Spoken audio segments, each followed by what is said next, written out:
What's up, my people who love fiction? Today we're going to be getting into my top manga series of all time. I've read a lot of manga. I have a manga shelf and I'm always expanding it, always looking forward to reading more, and I'm also a huge anime fan, so this is really hard to narrow out because I also love a bunch of others. This is just my top one. When I think of a fantastic manga, this is the one that comes to mind. The series Magic Artisan, Dahlia, Wilts, No More.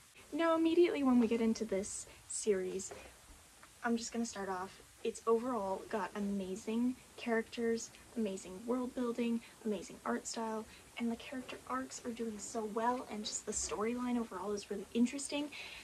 So it's a top notch, and I'm gonna get into some of the details, not necessarily a whole bunch of spoilers, but I'm very excited to talk about it here. Let's start with the summary. Dahlia was in a previous life a girl in Japan who worked constantly in a corporate job. She wasn't happy with her life. She never really went out and tried things and was ambitious, and she just felt stuck in her life and had a pretty much miserable life. And so she was determined that if she was born again, when she was born again, that she was going to do things differently. So this is her second life, and she kind of remembers her previous life in brief moments where she's like, yeah, I don't want to be like that again, so I'm gonna change. So basically, in this world that she's in, it's kind of more historic. I don't know exactly what time period, however, it is more like the tavern time period where you've got like old-timey castles and royals and that kind of stuff. And she is a magic artisan, and she is trained by her dad, and they put magic into, they have like magic stones, and they build things, they create items. They're like inventors, which is really, really cool. And the whole story kind of takes off when talking about her and her dad at first, and then it kind of leads into some romance stuff, which I'm really excited about. And she's got some great friends and a whole bunch of world building that happens in this first book, and a bunch of sad stuff because someone dies in the middle, but it is a really interesting hook from the beginning, and it's just keeps you going through the entire book. And I currently own 4 of the volumes. This is them all together. I know that I think there's 6 out currently. I don't own 5 and 6, but I really want to. I am dying for the next book. There's always something like that she's working on inventing specifically in each book. So I'll go through and kind of show each book and show what she's inventing in each book.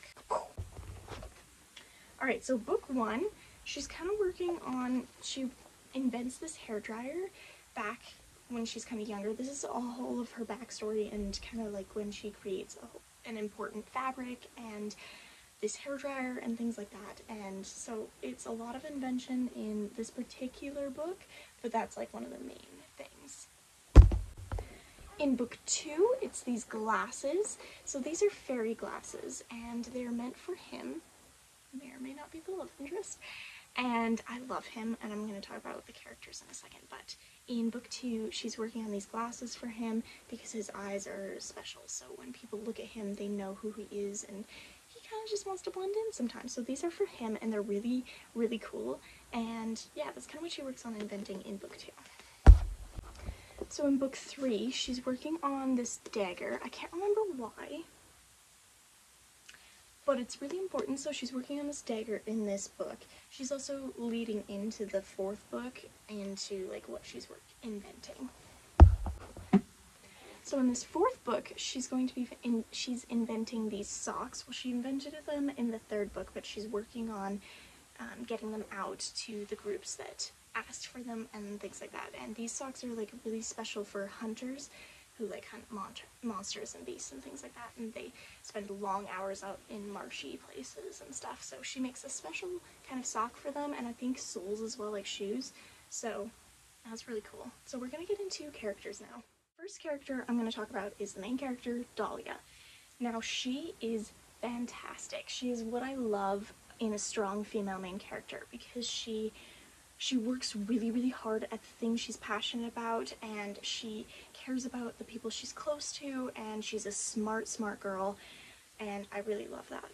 She's a very strong woman. She deals with some really hard stuff in the first book, and then she just grows so much from there. So in the first book, she has a bunch of growth where she decides that she's never going to be like that previous life. She's going to be strong. She's going to work and have a happy life. And she has a couple friends that come in. One's a hairdresser, and that's kind of where the blow dryer comes in, and her friend is just lovely, and she wants to see Dahlia happy a lot of the time, and they're just really supportive and sweet, a sweet, sweet best friend. We don't have a whole bunch of page time for the best friend and her husband, however, I do love them to death. I love them dearly. I cannot remember their names current moment, but I remember I love them. She meets a guy halfway towards the beginning of the book where he's really important through the entire series, but we don't really love him. I liked how they portrayed him. Now, this is kind of a spoiler, so you can skip 30 seconds, but he's basically her fiance for half of the book. And then he comes out and he's like, actually, I don't love you. I'm gonna marry somebody else. And she's like, great, because I'm miserable in this marriage, because he was very controlling in weird ways, and she was not happy.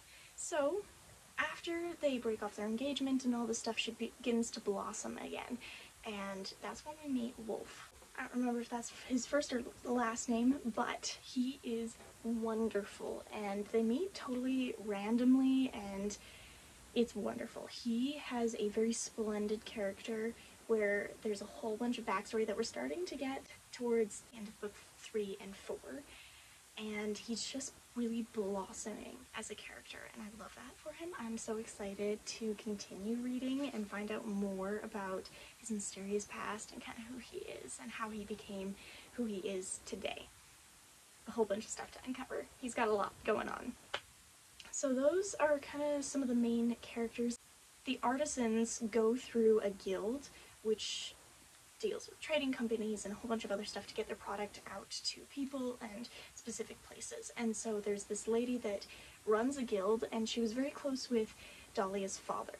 And she's just this lovely, smart woman who just knows how to handle things really well, and I really love her. She's got such an interesting character, and we just met a character that's joining Dahlia's guild, Dahlia's trading company, the Rosetta trading company, in the last book, and he's really interesting. I thought it was really cool to see his dynamic. He's like a married man with really interesting outlook on trading, and he's got an insight that she doesn't because he's been in the business for years. So it's really awesome to see. I'm saying awesome and interesting a lot, but it really is. So those are kind of the characters. The world building. Now I've kind of touched a whole bunch on little bits and pieces of this world, but it is really well developed. When you read it, you instantly are like, yeah, this is a world, this is a place. You can tell immediately, you can feel the vibes of the place immediately, and it just fits so well together. I love it so much. It's one of my favorite things to have like a contemporary mixed with magic element, and this does that really, really well. And I love it so much. It kind of reminds me of A Tale of Secret Saints, Tale of a Secret Saint, which I also enjoy, but is a little bit more confusing. This felt immediately like a beautiful thing. Now, that said, about the world building, it's kind of complicated to explain if you, like, when you're just trying to explain what exactly it is. It's basically an old-timey version of our world, but with magic stuff involved. Magic elements that they place into magical items, which become where the magic artisans are involved. Where Dahlia sits in all of this. Now, the last thing we're going to talk about is the art style. I'm going to show just a page. It's just like one page in it, and the detail is actually insane, and she's so cute in this, by the way. But it's really beautiful detail, attention to detail, and the way that it's just like whimsical but really pretty. I love that art style. I love it so much. Honestly, the feel of this book reminds me a lot of Snow White with the Red Hair as well. Kind of like a combination of A Tale of the Secret Saint and Snow White with the Red Hair. Love those two. This is still amazing though. This is one of my top of all time, and I hope that we keep getting more and more and more of their story so that I can dive deeper into character breakdowns and plot lines and things like that. Let me know if you want to see that. Alright, that was kind of a basic and awesome breakdown of the 4 volumes that I have of Dahlia, Wilts No More, and I love it so much. I highly recommend it. Go check it out. Let me know what you think of this manga or any of the manga that I mentioned in the comments down below. But I'm going to do a quick reading update before we finish the video. So if you've seen any of my reading videos on my channel, I usually read 3 books, and they usually go in the categories of a classic novel in some fashion, a YA or middle grade, and then a manga. Currently, I am not reading a manga. I would love to because I have a few extra that I bought attached to each series that I currently have, and I'm very excited about them, but I have not yet picked them up because I'm currently reading 3 books, 2 in the YA middle grade category and 1 classic, so I'm going to go over that real quick. The first book we've got is Anne of Windy Poplars, which is the 4th book in the Anne of Green Gables series, and I just die for Gilbert and Anne. I've been reading their story for a couple years now, slowly but surely, and I've watched the movies since childhood, and I started the TV show a little while ago, and I love Gilbert and Anne so much. In this book, it's more focused on Anne and all her letters to Gilbert, and while she's working as the principal at Summerside, and all her adventures there, and Gilbert is off doing his schooling to become a doctor, I'm pretty sure. So this is a really sweet book, and it's got a lot of beautiful stories in it, and stories that made me slightly mad, and for good reasons. There's irritating characters and wonderful characters, and I really loved this book so far, and I'm about that far through. I don't have that much left. I'm hoping to finish it soon, and then I will potentially move on to the next book of this one, or pick up Emma again, because I set that one down for a while. It was kind of a lot, and this one's a little bit gentler. So that's what I'm reading currently for my classic, and I am loving it. Alright, for my YA, my first YA book, I am reading Catching Fire. So I finished Hunger Games just a little while ago. I decided to reread the series because I was really feeling it. I saw an edit and I was lost. I couldn't go back from there. So now I'm rereading the series. I've read this series about 6 or 7 times, and I've rewatched the movies a lot of times, and I love it so much. It's what inspired me to be a writer, and it has similar elements, not as much in the first 2 books, but the 3rd book, similar elements that I play into my own writing for Soul Chaser. If you want to check out Soul Chaser, I will leave the links below.